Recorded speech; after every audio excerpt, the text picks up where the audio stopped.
Hello everyone, many of you have asked me how I color grade my GoPro Hero 11 footage. That's exactly what I'm going to show you in today's video. I'll start by explaining how I get 80% of the results in camera, then show you how I color correct the footage, and finally grade it with as little effort as possible. Today's video is also sponsored by audio, but more on them later. So these are the 4 things I do in camera to get most of my cinematic footage results. First, I set my bitrate to high, sharpness to low, and 10-bit to on. This will provide me with the highest quality footage from the GoPro Hero 11. However, the sharpness can be set to medium if desired. Next, I always shoot in flat color profile. It looks the best in my opinion and produces the most cinematic footage. Then I get the white balance right in camera. You don't want to spend a lot of time in post-production adjusting the white balance. Getting it right in camera will make it much easier to grade in post. Finally, I manually lock the exposure on every single shot or use the GoPro's exposure lock / spot metering. You can lock the exposure on the GoPro by holding your finger down on the back screen until a small white box appears, then drag the white box to the location where you want your GoPro to auto expose, and then tap the white box once more to lock your exposure. When the camera auto exposes for you, the footage looks very amateurish in my opinion, so if you want to get the best looking shots and make it easier on yourself when grading in post, lock the exposure. Let's get started with color correction now. Okay, so I have here 2 clips on the timeline. One clip of this beautiful grass field, and then the next clip is this boat in the lake. I'm going to add some contrast in the shot by pushing down the midtones with the color board, and then I'm going to push down the shadows. And I'm always looking at the waveform. I make sure that I don't clip the shadows below 0 or don't clip the highlights above 100. And then I'm going to add color curves just to increase the contrast even more. And boom, something like this. Okay, now I'm going to add color wheels just to correct the white balance. I think this shot leans more towards green, so I'm going to add some magenta in the shot. Maybe like, let's see, about 5, 6, see? Yeah, quite big of a difference, especially if you look at these flags in here. And I think I'm also going to add some blue in this shot, like 4900 or 4850, and boom. Okay, next thing I'm going to do is add some sharpness to this image. So I'm going to search for sharpen, add sharpness, and I think 2.5 is a bit too much. I'm going to decrease it to like 1.3. Alright, so I think this clip is pretty much done. So first thing I did is added some contrast with the color board, and then I added even more contrast with the color curves. Then I adjusted this, basically adjusted the white balance. Then I added some sharpness, and that's pretty much it. That's color correction basically. Now the next clip, I'm gonna do the same thing, add some contrast in the shot, even more contrast with the color curves, just to make the image pop a little bit more. Another thing I'm going to do is to add stabilization to this clip because I shot it handheld. It's not really necessary because the GoPro has fantastic stabilization, but if you want the clips to be top notch, you can add stabilization in post to make it even better. Next thing I'm going to do is to align this clip because as you can see the horizon is not really straight. So I'm going to crop in a little bit, like 103%, and I'm going to adjust the rotation, and of course I'm going to add some sharpness, about 1.3.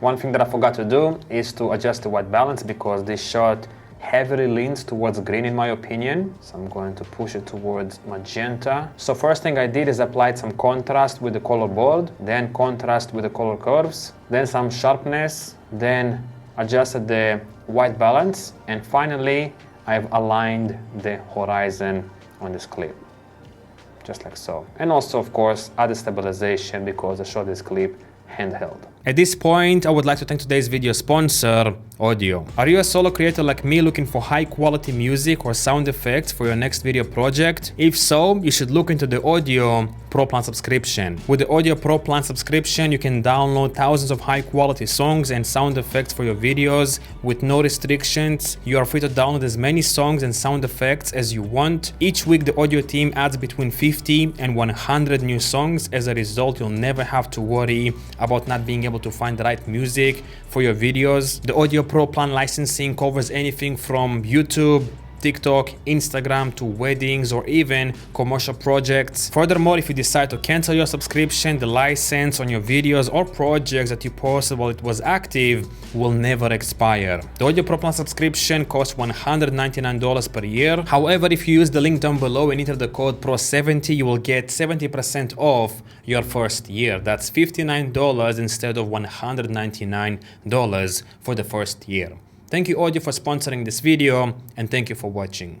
Let's continue grading. I'm going to push this clip towards teal and orange. I'm basically going to create a heavy teal and orange grade. And with this clip, I'm going to go towards a very cold, very moody, very dark look. So I'm going to add hue saturation curves, and also I'm going to add color wheels. First thing I'm going to do is to take the yellows and greens with the hue versus hue curves and push these colors, the greens and yellows, towards reds, oranges. Let me overdo it a bit. That's how I do stuff. I usually overdo everything and then I bring it back. Now with these blues, I'm going to push them towards teal. So I'm going to select the blues with the hue versus hue curves, and I'm going to push the blues towards teal. Not too much, just a little bit. And then with the hue versus saturation, I'm going to desaturate these oranges and greens. The next thing I'm going to do is desaturate the shadows and also desaturate the highlights. The reason is because I want my shadows to appear black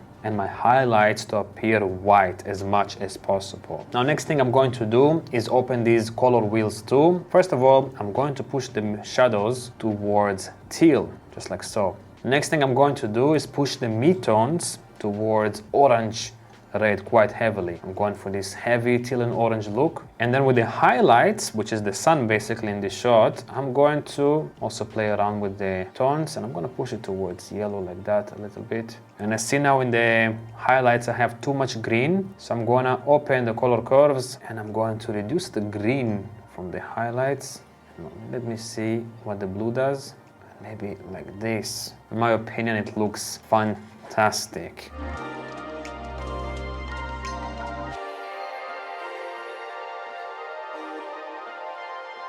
Okay, let's move on to the next clip, to this boat clip. So first thing I'm going to do is add hue saturation curves, and then I'm going to add color wheels, and then I'm going to desaturate the blues, greens, and teals in this shot. So I'm going to go to the hue versus saturation tool, and then I'm going to select the greens, teals, and blues, and I'm going to push them down. I want to desaturate them as much as I can. Another thing I'm going to do is to reduce the exposure with these colors. So I'm going to bring down the luminance, not too much because it's going to basically break my image. Next thing I'm going to do is to desaturate the shadows. And I think with the highlights, I'm not going to do anything because we already desaturated these highlights in here. Now I might also push the greens and yellows towards oranges, like so. And maybe let's try to push the the blues towards teal, just a little bit. Okay, next thing I'm gonna go to the color wheels and I'm gonna start playing with the shadows, midtones, and highlights again. I'm gonna push the shadows towards blue, teal, kind of like this. Let me open this comparison viewer 1 second. I want to kind of copy this. So I'm gonna push the shadows here towards teal, the midtones towards teal as well, blue teal, something like this. And then the highlights, I want to make them pop a little bit more, so I'm going to add some yellows, just a little bit, not too much because it's going to affect my image. All right, I think I'm pretty much done with this shot. Maybe I can increase the highlights here a little bit just to make the image pop a little bit more, and I think it looks quite similar to this shot from Ozark.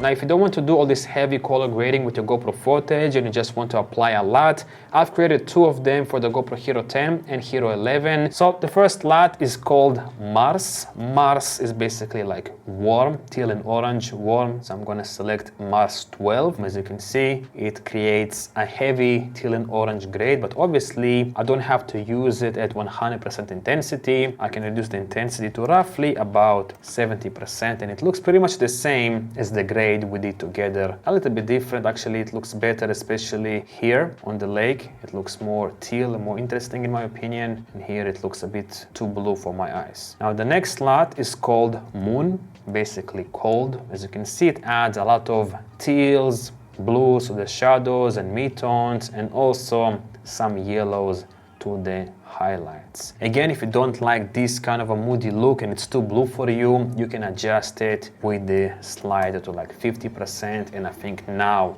it looks fantastic. Check this out. Awesome. Alright, so this is it. I hope you enjoyed this video and found it informative. I'm going to leave a link down below for the LUTs, and also I'm going to leave a link down below for the subscription for audio if you want to get 70% off your first year. Thank you Audio for sponsoring this video, and thank you for watching.